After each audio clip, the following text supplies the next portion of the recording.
Humaydi di channel Bisikan Gaib. Oke sahabat semua, jangan pernah nonton channel Bisikan Gaib sendiri karena bisa saja makhluk tak kasat mata menemani. Oke sahabat semua, di malam yang berbahagia ini kita jumpa lagi. Semoga kalian dalam keadaan baik-baik saja. Terima kasih kepada semuanya, khususnya subscriber yang sudah mendukung channel Bisikan Gaib. Dukung terus channel Bisikan Gaib dengan cara subscribe. Oke Kang Humaydi, kali ini ingin menceritakan tentang apa Kang? Boleh diceritakan ke saudara-saudara semuanya Kang? Oh iya, jadi pada kesempatan yang berbahagia ini saya akan bercerita tentang mistis atau horor meneruskan masalah Andi dan Iis ya, yaitu di part 2 ini. Jadi kita langsung saja, ini sudah ada ya, jadi yang belum nonton tonton. Jadi waktu itu si Andi itu sudah saya kasih obat ya kan, untuk istrinya si Iis. Jadi setelah terakhir obrolan kita atau perbincangan kita itu waktu itu, jadi singkat cerita si Andi ngabarin saya lagi ya, jadi melalui via telepon. Nah, gitu. Jadi alhamdulillah di situ ada kabar baik sahabat, bahwasanya istri si Andi itu sudah membaik kan, sudah berangsur-angsur membaik penyakit gatal-gatalnya yang sekujur badan itu. Jadi seiring berjalannya waktu kan, terus si Andi itu kan terus menginformasikan saya kan, akhirnya singkat cerita sembuhlah kan si istrinya si Andi itu si Iis. Dari situ beliau mengucapkan terima kasih kepada saya. Terima kasih Kang, alhamdulillah istri saya sudah sembuh kan. Itu kurang lebih jangka selama itu pengobatan atau diobati sama saya itu ya sahabat semua, kurang lebih itu 15 hari atau 2 mingguan ya.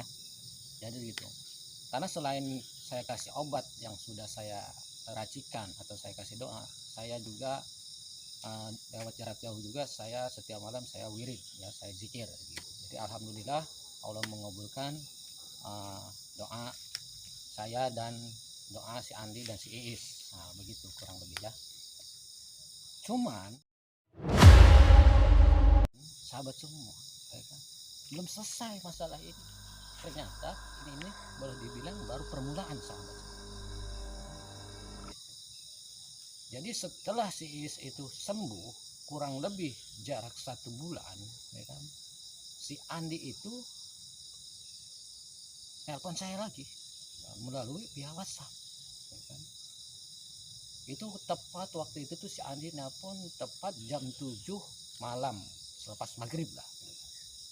Saya juga baru selesai sholat maghrib ceritanya di rumah itu.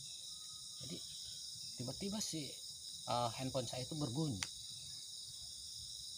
Saya kira itu siapa saja, ternyata si Andi. Setelah itu saya angkat gitu. Ya halo, assalamualaikum Kang Andi, ada apa? Ini katanya Kang, kata si Andi itu, istri saya gatal-gatal lagi Kang.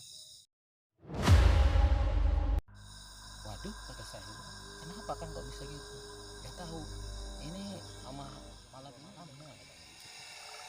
Oh gitu, ya sudah kata saya, nanti keputusannya besok, nanti malam ini kata saya itu saya tengok dulu gitu kan. Boleh dibilang saya terawang dulu apa penyebabnya penyakit itu bisa kembali lagi, bisa gatal-gatal lagi.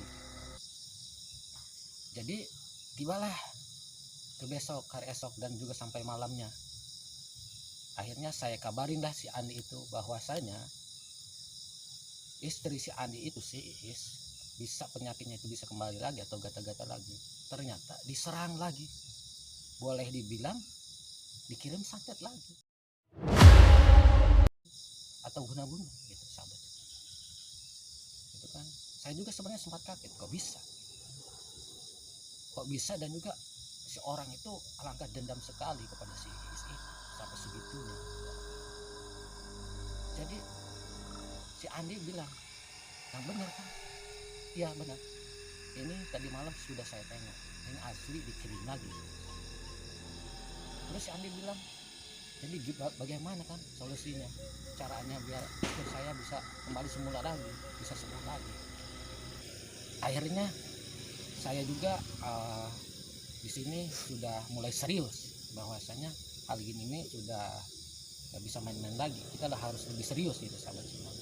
Akhirnya saya bilang, Kang Andi, tolong sediakan syarat yang seperti kemarin, dan juga minta tolong istri Kang Andi itu puasa 1 hari. Puasa 1 hari di hari lahir dia, hari apa. Insya Allah setelah yang ini gak bakalan ada lagi, gak bakalan ngirim lagi.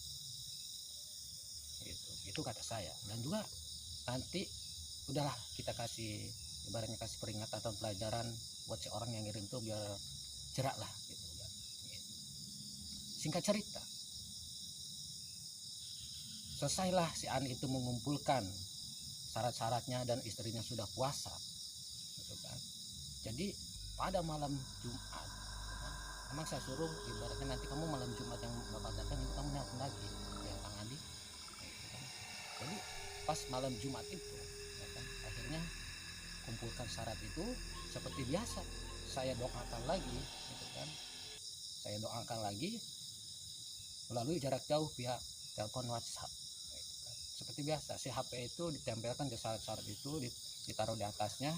Cuma syarat-syarat itu ada satu yang beda, ada penambahan satu jenis ya kan. Akhirnya saya doakan.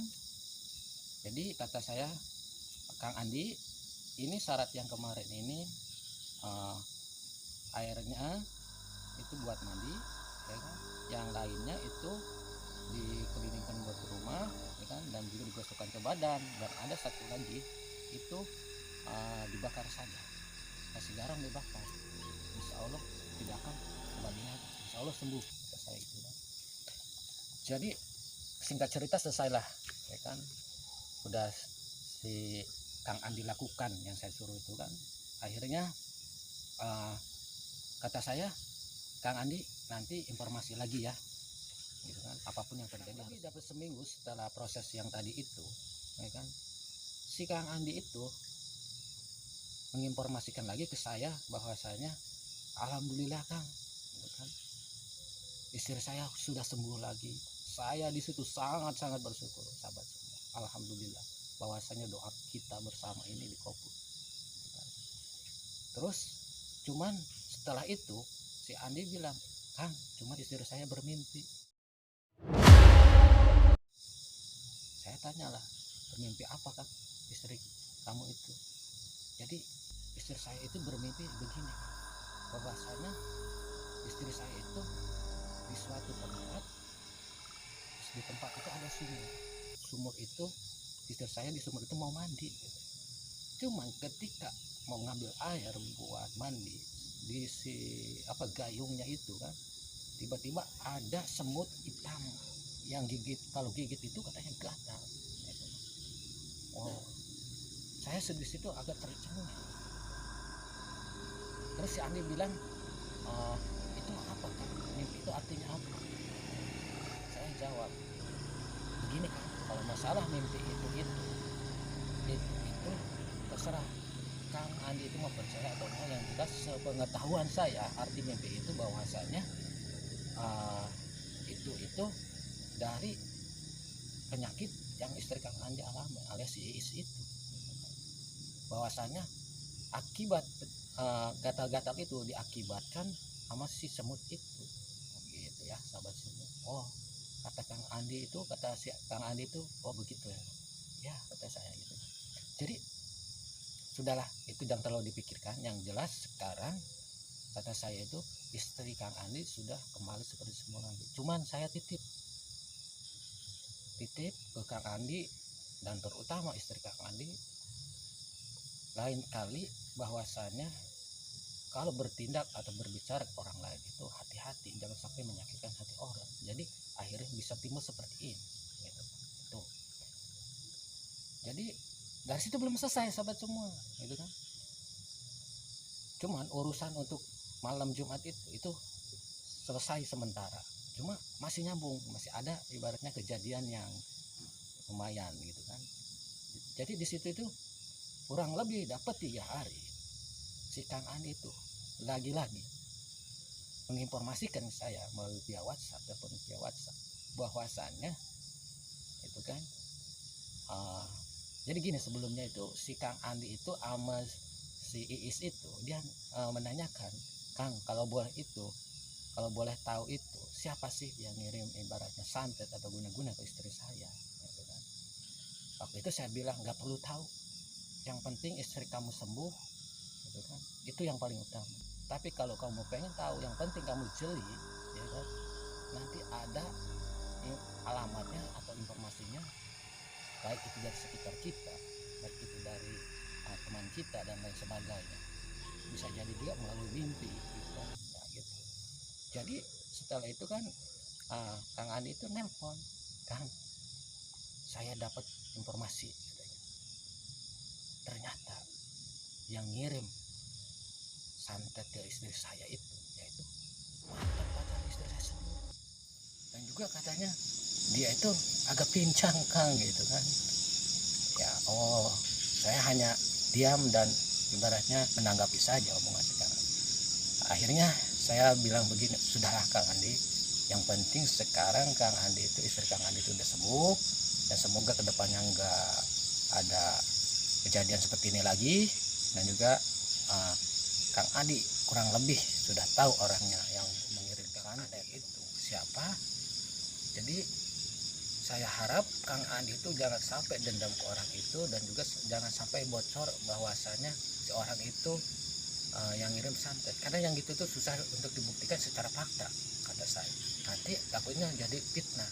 Cukup untuk sahabat semua, ingat sahabat, jangan sampai ketika sahabat itu sakit hati ke seseorang gara-gara tingkah laku seseorang itu, jangan sampai melakukan hal-hal yang seperti itulah sahabat ya, karena tidak bakalan menyelesaikan masalah kalau menurut saya gitu kan. Jadi alhamdulillah untuk masalah Kang Andi dan istrinya si Iis itu, alhamdulillah sampai sekarang mereka nggak ada kabar lagi, nggak ada menginformasikan lagi bahwasanya si istri Kang Andi itu kumat lagi penyakitnya. Alhamdulillah sembuh atas izin Allah Subhanahu wa taala ya kan. Jadi dari sini ya kan sahabat semua, kita ambil pelajarannya ya kan, bahwasanya obat sakit hati sebenarnya itu hanya yang paling utama itu hanya meminta kepada Allah Subhanahu wa taala segala apapun. Ingat itu. Nah, itu cukup sekian cerita untuk masalah Andi dan Iis ya. Jadi tolong diambil segi positifnya, dibuang segi negatifnya sahabat semua ya, gitu kan. Karena dibuat video ini untuk diedukasi ya kan. Gitu. Dan ingat, hati-hati, selalu perbaiki sholat, berbanyak istighfar dan selalu bersolawat untuk menjaga kita agar terhindar dari seperti kiriman-kiriman santet atau energi negatif ya. Saya Kang Humedi dan channel Bisikan Gaib. Mohon maaf bila ada kata yang saya salah. Saya akhiri. Wassalamualaikum warahmatullahi wabarakatuh.